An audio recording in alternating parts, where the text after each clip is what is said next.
बहुत इज्जत, बहुत प्यार, और जो दावतें हुई हैं उनका जवाब नहीं। दिल भी इनका बहुत खुला है, मैंने तो ये देखा है।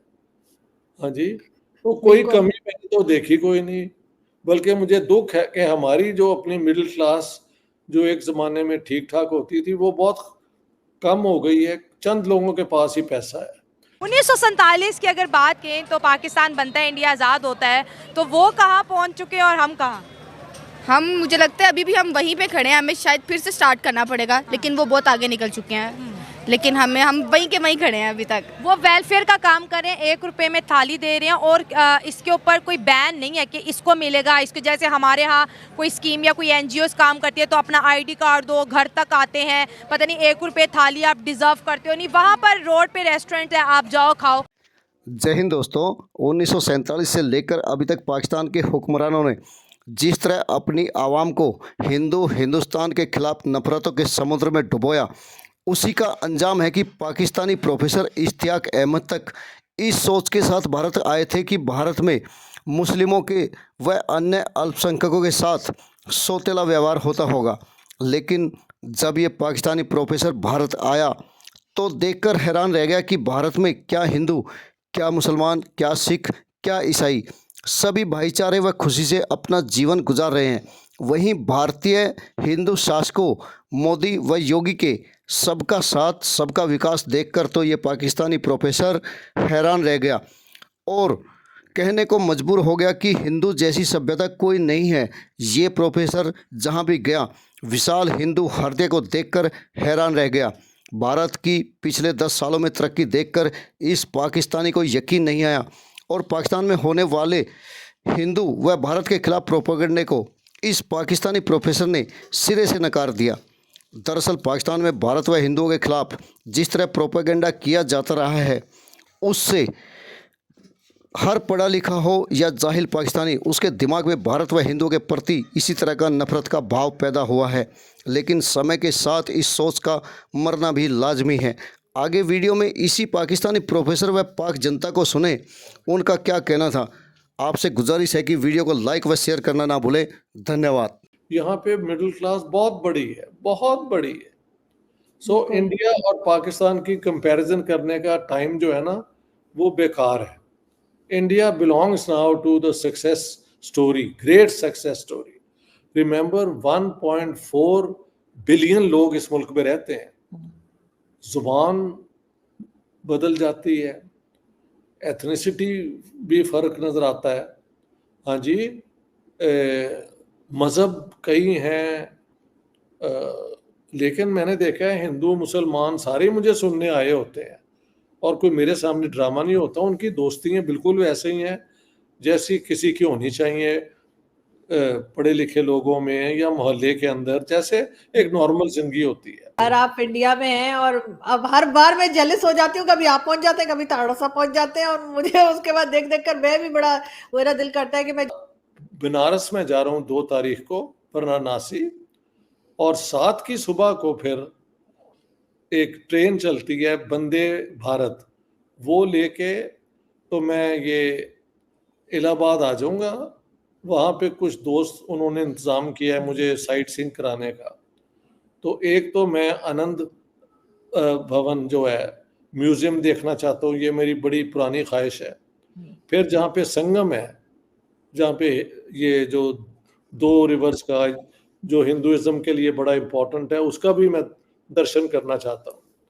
और फिर आरज़ू, क्योंकि मैंने प्रॉमिस किया और जब मैं प्रॉमिस करूँ आई कैन नेवर विथड्रॉ, तो आप लोगों का जो घर है ना अबाई, वो भी जाना है देखने। और वहाँ एक जो रहते हैं साहब, वो मुझे वहाँ लेके जाएंगे। तो रास्ते में आते हुए हर जगह मस्जिदें हैं। रमज़ान का ज़माना है तो लोग उसी एहतराम से वो अपना ज़िंदगी बसर करते हैं। कोई ऐसा शहर नहीं जहाँ पे मुसलमानों की जो है ना ये रिलीजियस फ्रीडम वो फ्रीली एंजॉय ना करते हो। तो इसीलिए मैंने देखा है इंडिया की जो तरक्की है वो ऑल राउंड है, किसी एक चीज़ में नहीं है। ठीक है गुर्बत ये वो, लेकिन आज से 10 साल पहले जो गुर्बत नज़र आती थी वो अब नहीं नज़र आती। हमने पूरा हिंदुस्तान फिर के देख लिया है, अभी भी ठीक है, बहुत एफर्ट चाहिए और वो हो भी रहा, लेकिन वाह भाई वाह, India is doing very well. हाँ, उनके इलेक्शन पे मैंने कोई ओपिनियन मैं समझता हूँ नहीं देनी चाहिए, मैं एक गेस्ट हूँ और क्योंकि लोग मेरी बात बहुत सुनते हैं तो उनके इलेक्शन में I should not express an opinion. लेकिन जो पल्स है ना एक मुल्क की, वो उसके लोग होते हैं। तो लोगों में तो जो प्यार है, जो अंडरस्टैंडिंग है, और मैंने आज अपनी फेसबुक पे मैंने रिकॉर्ड की अजान, एक तो हर जगह हमने सुनी, अब गोलकंडा फोर्ट से निकलते हुए हैदराबाद में वो अजान हो रही थी जोहर की शायद, वो मैंने पूरी रिकॉर्ड लगा दी है अपनी फेसबुक पे, और मैं कहा यार खुद सुन लो। हाँ, अगर जहाँ पे लोग डर के रहते हैं वहाँ इस तरह अजान होती है। हर जगह मुसलमान जो हैं अपनी आज़ादी के साथ मुझे तो नज़र आए हैं। तो ये वेलफेयर काम इंडियंस करते हैं, पाकिस्तान भी बड़े रिच है, तो हमारे अंदर इतना पैशन क्यों नहीं है इंसानियत को सर्व करने का? जो मेन पॉइंट ये है ना कि पाकिस्तान में सच्चाई नहीं है, ठीक है, बेईमानी बहुत है, ठीक है।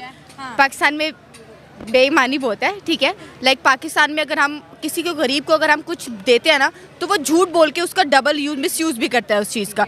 रमज़ान आता है, बजाय कीमतें कम होने के ये लोग बढ़ा देते हैं हर चीज़ की, और ईद पे तो उन्होंने इस दफ़ा ऐसी लुट मचाई हुई है कि बंदा कुछ भी नहीं कह सकता। कह रहे ईद आई क्यों है, बाकी क्यों आई है, मतलब इस तरह के मौके पे तो दूसरी कंट्रीज़ में प्राइसेस कम होती हैं, यहाँ पे पाकिस्तान में तो बढ़ती हैं सिर्फ। अगर हम इंडिया की बात करें, वहाँ पे रमज़ान जब आता है तो हर चीज़ की प्राइस जो है कम हो जाती है, शॉपिंग मार्केट्स में देखिए डिस्काउंट लग जाता है ताकि ईद का त्यौहार है, मुसलमान ज़्यादा खुश हों, खुशियाँ मनाएं। पाकिस्तान तो मुल्क ही मुसलमानों का है, तो यहाँ पर क्या क्या हालात चल रहे हैं? यहाँ बिल्कुल अच्छे हालात नहीं है, यहाँ पे बल्कि अगर डिस्काउंट देने की बजाय बढ़ जाता है, प्राइसेस वही रहती हैं।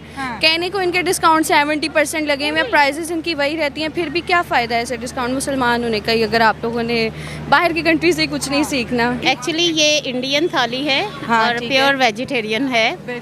तो अगर ये लंदन में होती तो ये 5 पाउंड 50 पेंस टू जो है ना 6 पाउंड इसका प्राइस था।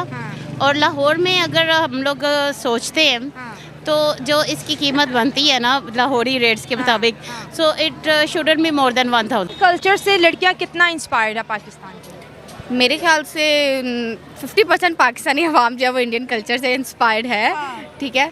और जहाँ तक मुझे लगता है कि हम भी काफ़ी ज़्यादा इंस्पायर है उससे कुछ %, तो इससे यही है। चलिए, फूड की वीडियो बना रहे हैं आप, अगर आपको इंडिया जाने का मौका मिलता है क्या ट्राई करेंगे, कौन से स्टेट घूमेंगे फिरेंगे, कितना मन है जाने का? नहीं, मेरा इंडिया जाने का मन है, मेरा दिल करता है मुंबई फिरने को, ठीक है। स्पेशली वहाँ का स्ट्रीट फूड जो है, वहाँ के वो जो प्लेटर्स हैं और वो ईच एंड एवरीथिंग, वो बहुत मज़े का है। स्पेशली जब आप वीडियोस देख रहे होते हैं उसमें दिल करता है खाने का। इंडिया और पाकिस्तान की बात करें ना तो एक दफ़ा पहले भी तो रहते थे, अभी भी अच्छे ताल्लुकात रहते थे, इकट्ठे रहते थे, भाईचारा था। देखें, पुरानी चीज़ें जब हम देखते हैं, नॉवेल्स पढ़ते हैं, फिल्में देखते हैं, तो उसमें पता चलता है हमारा कि हिंदू भाई, सिख भाई मुसलमानों से इकट्ठे अभी भी जो आते हैं, कनाडा से आते हैं हमारे मुल्क में, जो उनकी हैं बकाया जात, वहाँ पे आते हैं। कितना अच्छा, हम भी अच्छा सलूक करते हैं, वो भी अच्छा सलूक करते हैं। आपने कहा ना हिंदू भाई सिख भाई, तो मुझे बड़ा अच्छा लगा कि कोई तो ऐसे हैं पाकिस्तान में कि हम दूसरे मज़हब को इज्जत दें। वो हमारे मज़हब को इज्जत देते हैं, हम उनके मज़हब को इज्जत देते हैं। भाई ना करो ना करवाओ। अगर हम अपने घर को देखें तो अगर हम अपने घर में जो कुछ कर रहे होते हैं सियासत, वैसे ही अगर हम बाहर करेंगे तो फिर जाहिर है ईंट का जवाब पत्थर से तो आएगा। आपने पाकिस्तानी प्रोफेसर व वहाँ की जनता को भारत व वहाँ की आवाम पर सुना, जिससे साफ होता है कि पाकिस्तानी आवाम को किस तरह भारत की गलत छवि से अवगत कराया जाता रहा है। दरअसल आज से नहीं, सदियों से सनातन परंपरा में किसी के साथ भी अन्याय या भेदभाव नहीं रहा। इसका एहसास पाकिस्तानी प्रोफेसर को भारत आने व हिंदुओं से मिलने के बाद हुआ। आज भारत जिस तरह भारत तरक्की के नए आयाम बनाता जा रहा है, उससे सारी दुनिया हैरान है। दरअसल विकास वो चीज़ है जो किसी का कोई धर्म या मजहब नहीं देखती और सबके जीवन को सरल बनाने का काम करती है। वीडियो को लाइक व शेयर करने के लिए आप सभी का धन्यवाद।